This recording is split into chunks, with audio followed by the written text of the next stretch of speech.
What's happening, fellas? Little progress report on the expansion of the clearing here at the compound. Lee's got the excavator in here. They call him the Dirt Ninja, and you can see why this guy is unbelievable on the excavator. That's his excavator. He bought that, and it's freaking beautiful. That's our Bobcat over there, picking up all the small stuff. I don't know if you can pick it up, but when this tree right here blooms, is the most beautiful tree in the Northeast. It's called an American beech tree, and it looks like a giant green Christmas tree, but it's not. Just the leaves are unbelievable. Got some massive oaks up here. Lee's making some good progress. Basically, we had cut down all the big trees back here and ripped all the stumps out 20 years ago, and we put them through a tub grinder. So I've got massive piles of killer topsoil to put out here. And some people asked, you know, are we going to put a track here? Well, there's a 3/4 mile natural terrain track on the other side here of the clearing. And somebody asked, did you take the stone walls down? No, there's the stone walls right there. Those are the walls you might have seen in last year's video. We built those over the last 20 years. There's almost a mile of stone wall. There's about 3,500 foot of stone wall that wraps around the property. 5,400 foot is a mile, so it's probably 3/4 of a mile. And we've harvested. There was a giant bullpen out here from the 1800s. The family that owned this land, the Hannon family, actually purchased this property before the United States was the United States in the early 1700s. And the road we live on, Grant Hill Road, is named after Ulysses S. Grant, United States President. He lived right down the road here. There's a lot of history here.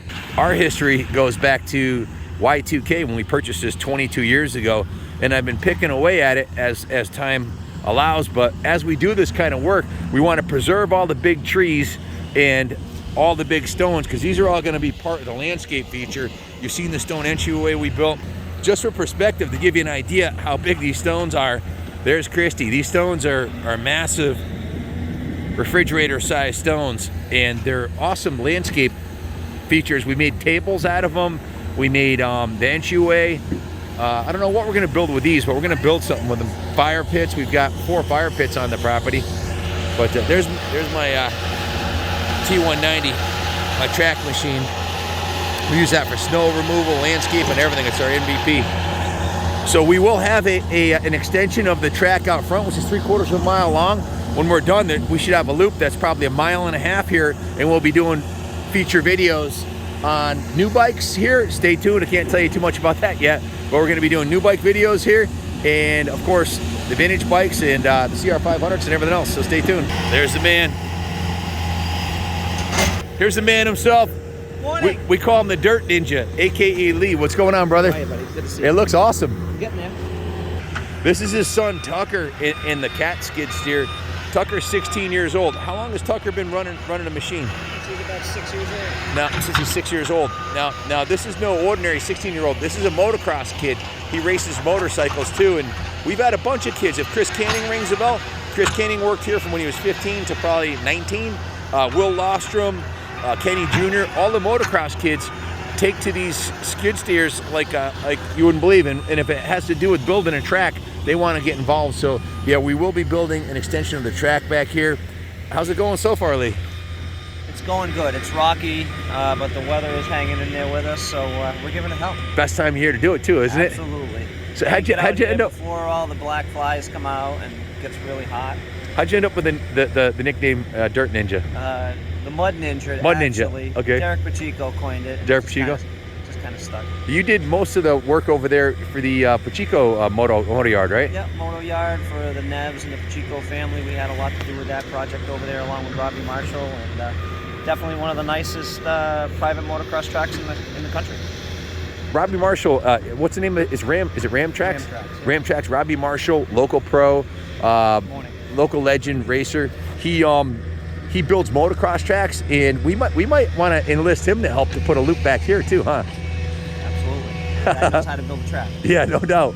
So, yeah, stay tuned, all the guys. Heavy lifting. We get all the stumps and the rocks and the underbrush cleaned up, and get everything graded out and massaged back to the way that the terrain was naturally. And and then This was we kind of give a really nice clean canvas for Robbie to do his work his magic. This was actually a woodlot for the farm, for the Hannon family farm back in the 1700s. So I don't know if they ever actually cleared it, but there was a bullpen over there. That's what the stones were for. So maybe they had, and they had a little pond over there, which kind of got filled in.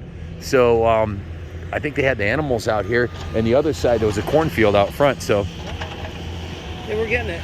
So Tucker's in here with the rock bucket this morning, just kind of picking out all of the smaller stumps and debris. Frank LeBoy, who's also another massively involved into the dirt bike and motorcycling community. His kids all race too, right? Yeah. So his son Phoenix, he days as well. We got a bunch of motocrossers here getting involved to improve this area, to ride dirt bikes. And you know, guys, that's why we bought the farm 22 years ago. All the places I rode as a kid all got closed. You get arrested for riding on the railroad tracks. You get arrested for riding in the sand pits. And this is what we need to do: preserve the hobby that we love the most. Is you got to buy a farm, buy farmland, and build a compound, and create a legacy. Continues, because it sucks that the kids can't have anywhere to ride unless they go to a track, and the tracks aren't always open. And you know, it's a great place for beginning riders too. Like if you look over there, right on the other side of the T90, you know, like it's so heavily, all the brush is coming up, and it just starts to choke everything out. Nothing gets, you know, growing really nice and really healthy. Yep. Now you'll be able to walk through there. It's gonna be awesome. You're doing a great job. Stay tuned, guys. This is gonna be beautiful when it's done. Now the process was, as I said, we cut the big trees down, stumped it, tub grind them, and then Lee came in with the brush cat and mowed all the stuff that had grown, and now ripping out all the small and piling all the stumps and stuff. What's the next stage? We'll get something in here, either a big loader in here or an end dump, and we'll load up all of this debris and rocks and get it out of here, and then Harley rake the entire area and then plant it, and it'll look like that right up there when we're done. You know, we should probably take some of these big stones and make like landscape, like plant them as landscape features in a few spots. Yeah. Like pick the nicest looking ones, and if there's any big flat ones, I'll make a table out of them or something, like I did up top there. Yeah. So keep that in mind as we're working along here. So stay tuned, guys. We'll this is phase 2. The Harley rake will, after we get this cleaned up, will be stage 3, and then it'll be ready for seeding, right? I would say. Awesome. Stay tuned, God guys. willing, and the machines stay together. Yeah, we always have technical difficulty on these kind of projects. Yeah, we blew up the mulcher head yesterday. I don't think the maintenance plan before it got here was all that good. So it's a rental. It's a rental piece, so it was beat to shit. And she finally came unglued, but that's all right. We got the 289 with the rock bucket on it. Awesome. Still making moves and making forward progress. Excellent. I really don't want to leave. I'm so excited about this. This has been a lifelong dream of mine, and it's coming to fruition. But we got to get to work. We got a big auction this weekend.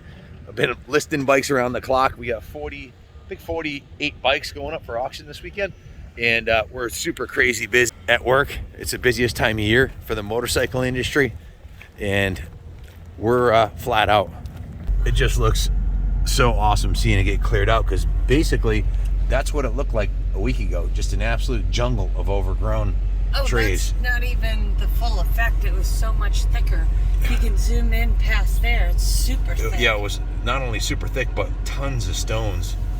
This was the woodlot for the farm. They didn't ever clear this.